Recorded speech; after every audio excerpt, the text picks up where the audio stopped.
The Legend of Zelda. Link the Faces of Evil. Obviously I'm going to be talking about the Philips CDI and we're going to learn how to speedrun the games.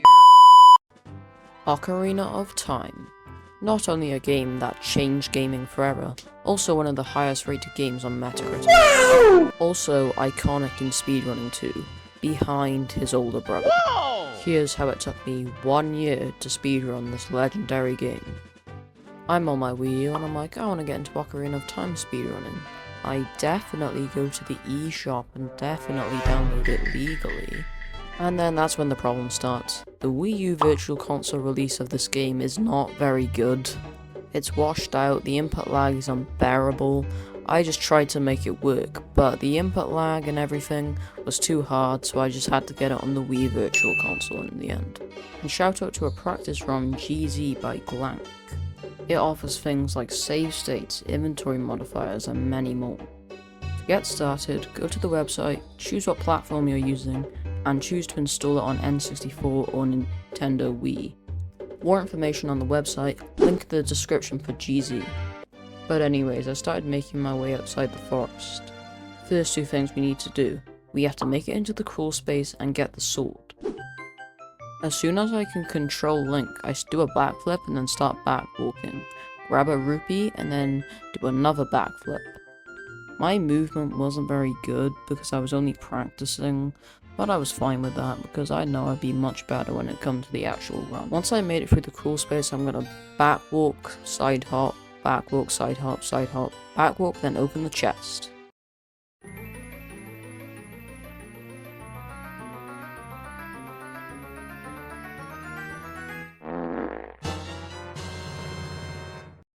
Now what you would usually do in a normal playthrough is gather 40 rupees and go get the Deku Shield.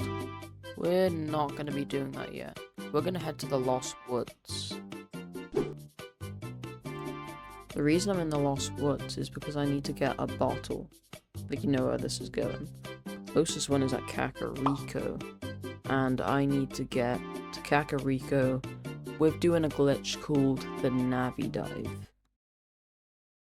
Just jump up to this stone slab, slash your sword when Navi has something to say by hitting C up, and Link just falls to the bottom of the ground. Easy. In this part of the run though, time is not on our side and we're in a bit of a hurry, because the sun is going to set soon, and the bottle is only available during the day, so you know, we gotta make it to Kakariko before night. Here, I'm about to do a glitch called the Red Rupee River Glitch. If we Z-target going down the lake, hold left and let go of Z, or L if you're using GameCube. Then immediately tap A and slash your sword, and we glitch back to another part of the river we weren't going down, so it's a great glitch. Now we're going to be performing a water extend super slide. By right hopping into this wall, slash your sword and you'll get recoil.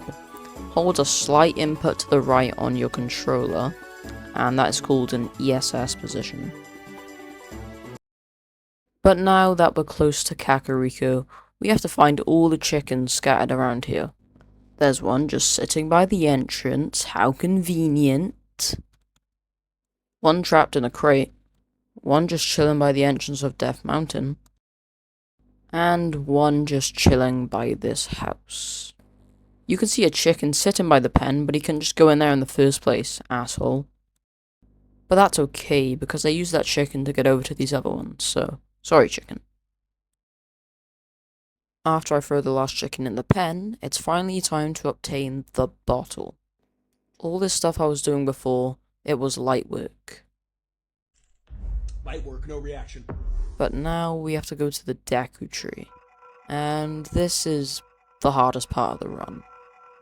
But I save and reset so I don't have to walk back all the way to Kokiri Forest. Now I should have over 40 rupees because especially since we did the Red Rupee River Glitch. 42 is enough, but as long as you have 40 it doesn't really matter. Now I gotta go spam through Mido's text so he can let us through to actually get to the Deku Tree. And yeah, I'm just gonna hit these Deku Barbers to get some Deku sticks real quick. Okay, now I have to get these Deku nuts real quick, because that's going to come in for something later. So I'm just going to pause my game real quick and equip my nuts and Deku sticks. And I'm going to do a cool sequence where I can skip the Navi text right here. Just by walking up to these vines and pulling off a Deku stick, you can complete all the text, so that's pretty cool. I go to grab the slingshot because this is going to come in for something later. We're also completely skipping basement 1 by doing a B1 skip, by doing this precise setup.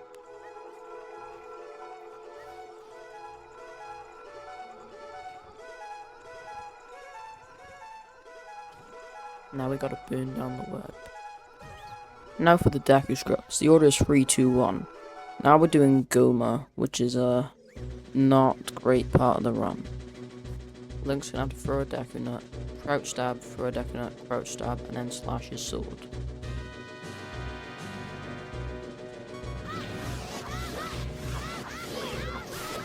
Yeah, all of that in a short window isn't easy really. Anyways, I do a cool sequence to get back into the boss room a bit quicker. Now it's time for the game's most iconic glitch. The wrong warp. Remember those bugs we got in Kakariko earlier? Well, that's what they were for. We're going to be using it for the wrong warp. Well, Link needs something he can hold in his hand while we're doing this trick. And you'll find out in a second.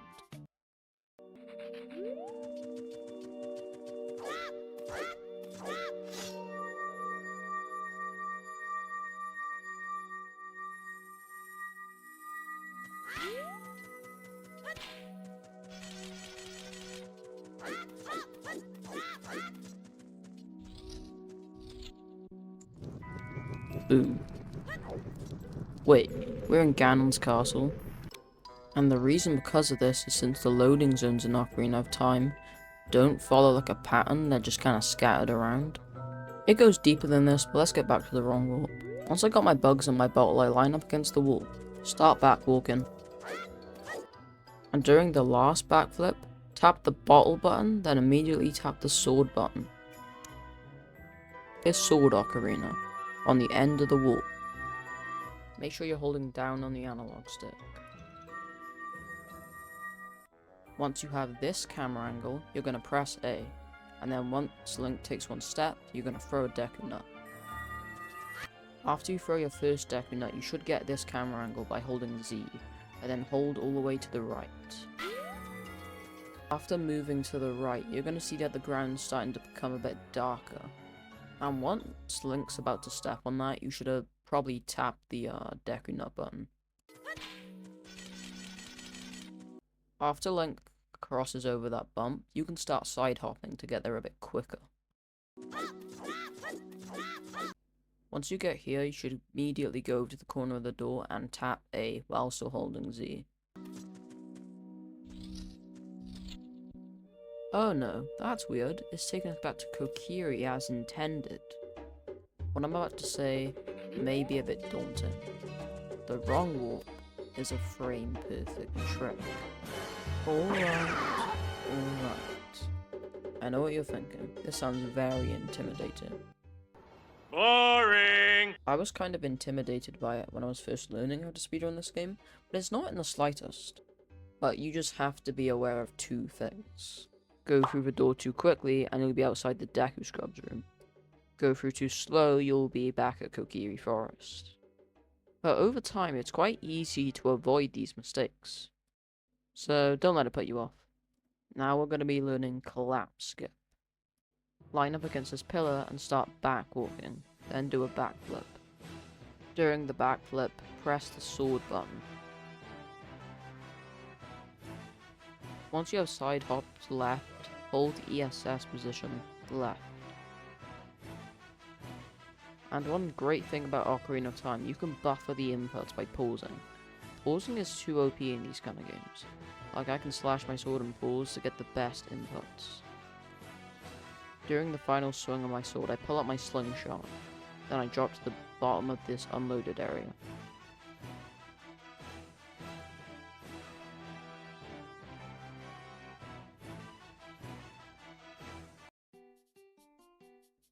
And that is how you skip collapse.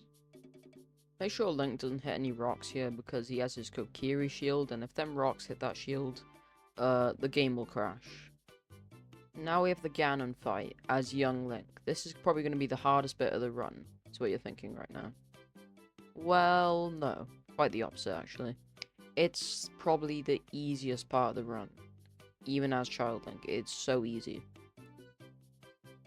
As soon as I gain control of Link, I'm going to perform ISG with a Deku Stick. And then hit L and then C up to read Navi's text.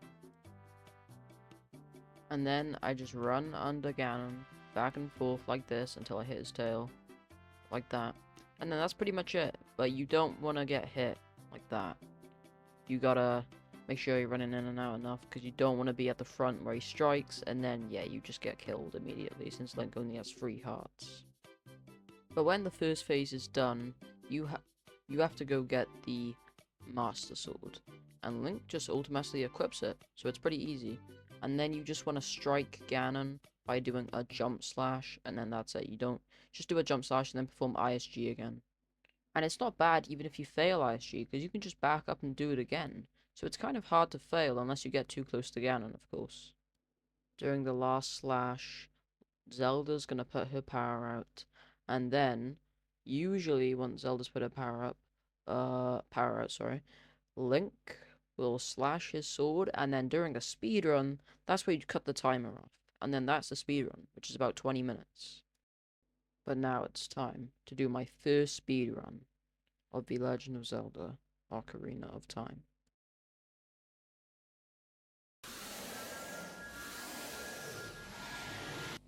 I was already playing much cleaner, but still with a few rookie mistakes. But I was fine with that, because it was the first speedrun. Red Rupee River Glitch went very well. And so did the West. After obtaining the bottle, it's time to save and reset, and I'm doing pretty well on time for my first run. Now it's time to do the B1 skip. I could use a bit more practice, but I'll save that for later, because all I want to do is finish the speedrun. This boss fight in this run is very annoying, due to all the annoying inputs, and the timing has to be kind of on point.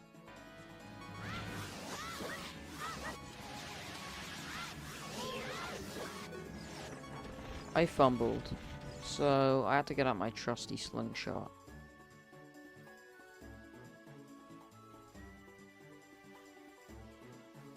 The only problem I have is that I used all my Deku Nuts to try to defeat Goma. I didn't notice this at the time, but, and it's a big but, I need it for the wrong, so, yeah, I'm kinda screwed. So I had to climb back up these vines to go get some more Deku Nuts. But I'm not going to restart, because it's only the first run, so I'm not trying to beat a time or anything. I'm just trying to set a run, so I'll just continue. Finally, the wrong wall.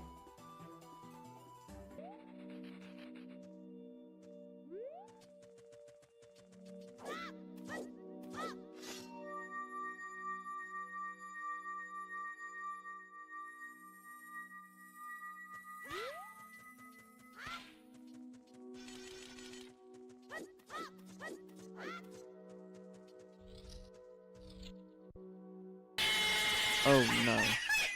I really needed a bit more practice, but I was okay with that. I just kept playing.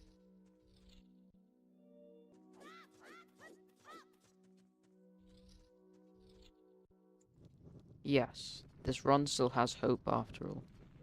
Now it's just time for collapse skip. Yeah, I sped this up because it took me a while, but like I said, I need more practice. So, I mean, I'm not really worried about it. As long as I finish this run, I should be good. I just need a little bit more practice.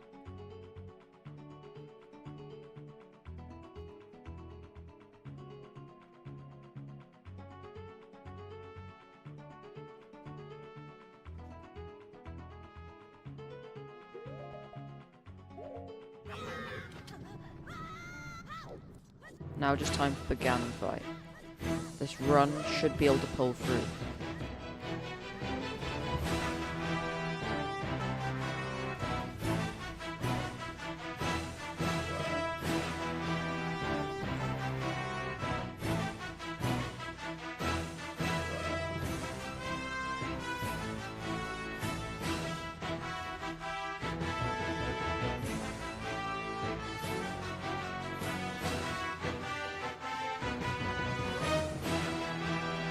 Now time to perform Infinite Sword Glitch with the Deku Stick.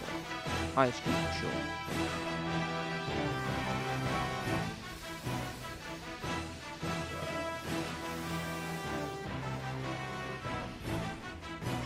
First phase down, second phase to go.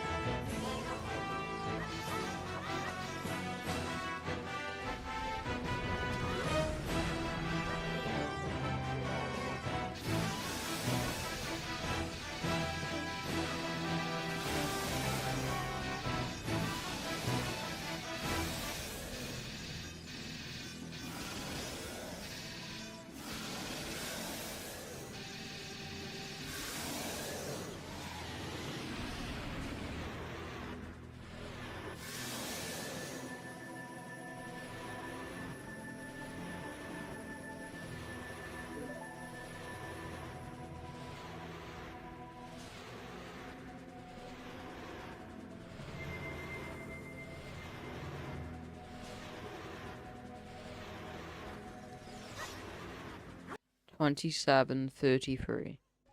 $27.33 is something to be scoffed about for your first run. But, Goma wasn't great. Wrong Warp was very sketchy.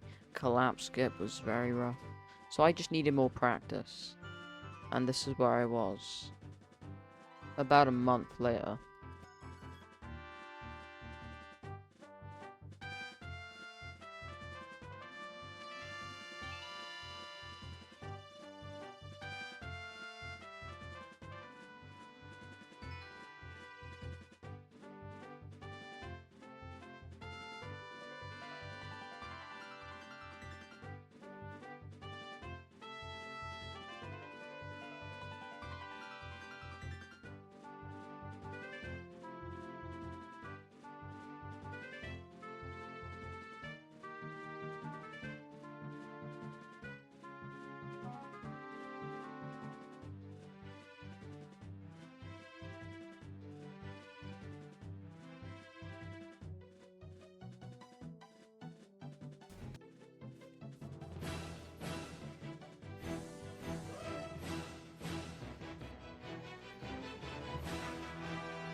Now it's time for the Goma fight. Time for the Wrong Warp.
2111 PB.